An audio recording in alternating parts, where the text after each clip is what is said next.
السلام عليكم. ضفنا طريقة سحب وإيداع شركة أنزو ضافة. أول شي تجي على الطب على الإيداع والسحب، ورا ما تدخل عليهن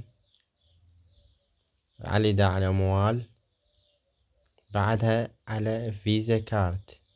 ورا ما تدز فيزا كارت راح يطلع لك ذن المعلومات.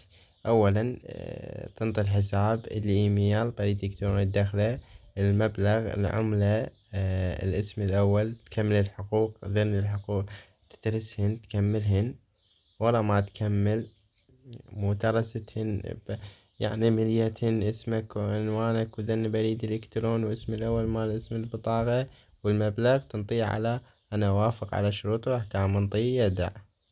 وراها تضغط على هاي، وراها تضغط على فيزا كارت. وراها تدخل رقم البطاقة وتاريخ انتهاء البطاقة والمبلغ اللي تريد تودعه، وتنطيه على الوديعة تضغط.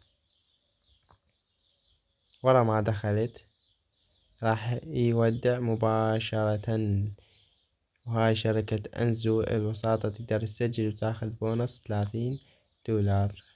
خلونا لايك عمود نستمر.